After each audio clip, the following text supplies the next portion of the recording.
Times are tough, there is no denying it. It's super confusing. If you're a fresher or a college student, what's really going on? Jobs which were historically the best paying and the most stable are laying off in the thousands.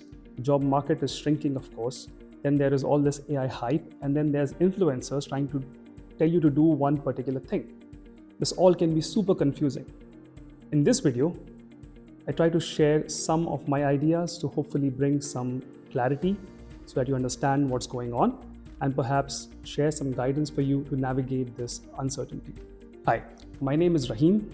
I'm a data science/AI professional with more than 15 years of experience in the field. I've worked for top companies. I've taught for 10 years plus. I've authored 3 books in data science and AI. And over the past few years, I have mentored thousands of students. In this video, I would like to share some of the things that I share with those I mentor. The job market is very strange and confusing. So, of course, there are layoffs in the thousands. There's news of layoffs every other week. Not just Europe or the USA, but even India, where we have historically very stable companies laying off in thousands. And some companies are very direct about this, that yes, AI is taking away these jobs. So you hear that thousands of jobs are gone and people expect many more to be gone. At the same time, there are also people observing that there has been an increase in data science roles now. So this is quite mixed signals, right? Because apparently there seems to be new roles, but not just the kind of roles we are being prepared for. So let's discuss that a little bit as to why we don't seem to be identifying the right roles and preparing for them. So colleges and academic institutions play a very significant role in preparing the next generation for the industry. And unfortunately, this is where many institutes are just not able to catch up. This is not just about India. This is also true in many countries worldwide, many European countries, many countries in the Middle East, in North Africa, and so on. This is across the board, that technology is changing so fast that institutes are just not able to keep up. By the time it takes institutes to figure out or update their curriculum with the right approvals, to get the faculty upskilled, to create a program and start enrolling people in that program, the technology has already shifted. Technology is changing at a massive pace right now.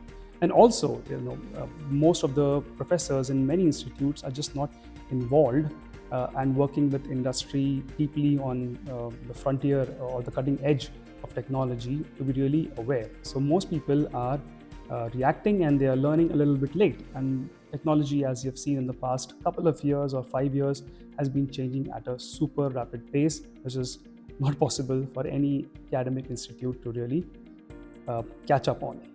Another very important thing that is happening is that the technological changes in the past 2 years haven't stabilized yet. Things are quite nebulous. Things are quite vague. No one really knows how this will settle, how the technology is evolving, and so on. So in such a situation, it's really hard for any person to really assess what exactly needs to be done or what exactly needs to be taught, and so on. So therefore, this is just a result of the technology being in a developing stage, so to say, and therefore we do see a lack of clarity as to what really needs to be done. Now, there's another big fundamental issue here: how colleges prepare and what skills do these colleges and institutes teach the students? Because historically, as we all know, colleges and institutes, they teach for the outcomes, that is for people to get a job. And here is a fundamental problem. Are the skills that we have been teaching historically still as important now, or is there a change? Let's discuss that next. But before we talk of the mindset, let's talk of another factor or a player in this situation which is really causing not the best of results. Let's talk about the effect of influencers and EdTech platforms. Now, ask any college student these days, especially in the IT or computer science, what do they want to work on? They will just tell you it is large language models, right, or generative AI. When I asked this question 2 years ago or 3 years ago, students would just say, oh, natural language processing. Before that, couple of years, they would say deep learning, and before that, maybe computer vision, and so on. The pattern is clear, right? I mean, the students just want to do the in thing, or whatever is hot, supposedly. A student told me that she wanted to do some other project, but her professor said, no, you must do natural language processing for some or the other reason, perhaps some pressure to show those many projects. So, of course, there is a big fear of missing out. Everyone wants to do the hot thing, and this fear is across the board, whether it's colleges and professors or it is students themselves. And most influencers thrive on fear, right? They play on your fear of missing out, and they give you these shortcuts, or do this one course of mine and you'll become super attractive in the job market, or just copy these things in your portfolio, these projects, and then you will get interview calls, or just follow this thing to guarantee you a job. Of course, by the time you're doing all of this, some new thing comes up and they're just gone now, maybe selling Bitcoin or some other idea, right? So of course, they are not to be trusted, right? It is your life, it is your career here, and you need to be very careful about this. Now, many EdTech companies are also functioning similarly, not exactly, but somewhat similar pattern, right? Some of them are, of course, very good. They do things thoughtfully, they curate things very well, and they make these programs. However, for many companies, they're just playing on your fear again. The hot thing becomes a full program. There is guarantees of jobs, and you spend a lot of time and money on this, and the result is just not there. It is a competitive market, right? And they need to sell. And in this pressure, what they also end up doing is giving people what they want, but perhaps not what they need. So everyone is focusing on the hot things, the technical skills that everyone somehow are in demand, right? And preparing for those. But that's really not what everyone needs. And that is the problem. And I'm not saying that these topics, the hot topics, are useless. Of course, they are useful some way or the other. But the question really is that it? Is this sufficient? And the answer is a big no. We really need to see where things are going and which skills are truly becoming important in this era now. The world has changed, and you need to change your mindset and approach too.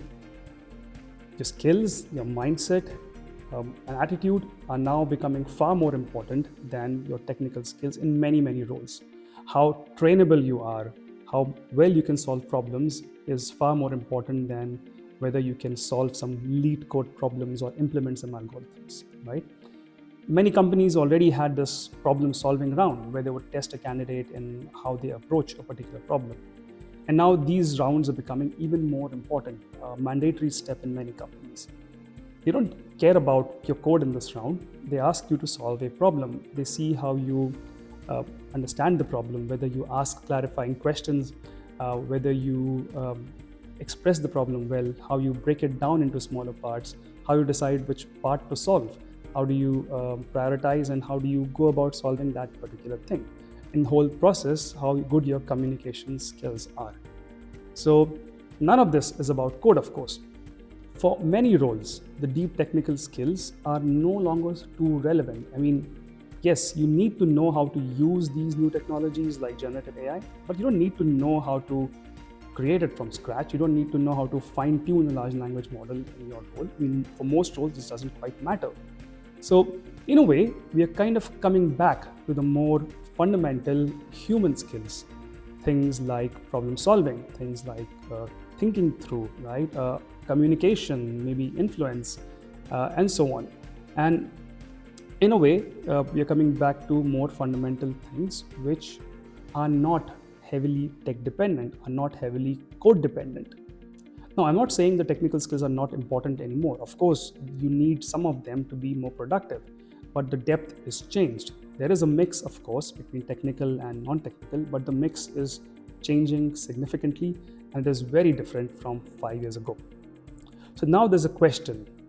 For these new skills or for these competencies, how do you learn them? Like, who do you reach out to? Who is your guide? And so on. And here you need to choose your mentors very carefully. This just might be the most important decision you make right now for your career. So let's recap the key points discussed so far. Number one, the market is definitely tough right now. There is no denying it.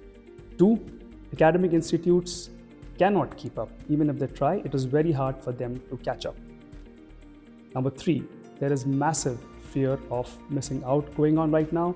And number 4, EdTech companies and influencers and many people are taking advantage of this fear and selling you a lot of things which you don't quite need. And importantly, fundamentally things are changing. The skills you need, the requirements from the industry, they are changing quite rapidly. So let's give you some tips to navigating this entire situation. Number 1, very important, please don't lose hope. Hopelessness never helped anyone. Be optimistic and be persistent. Number 2, identify the skills that you really need to work on. Yes, technical are there, but please don't ignore or don't underplay the importance of communication skills, of problem solving skills, of structured problem solving skills. So please work on these skills as well. Number 3, don't make decisions out of the fear of missing out. It's not a good state to make decisions on. Always keep the bigger picture in mind, stick to the fundamentals, and then you will do much better than just making something out of fear. Very importantly, please be very careful who you listen to, who you get guidance from. Choose your mentors and guides really very carefully, and this can be super important for your career right now.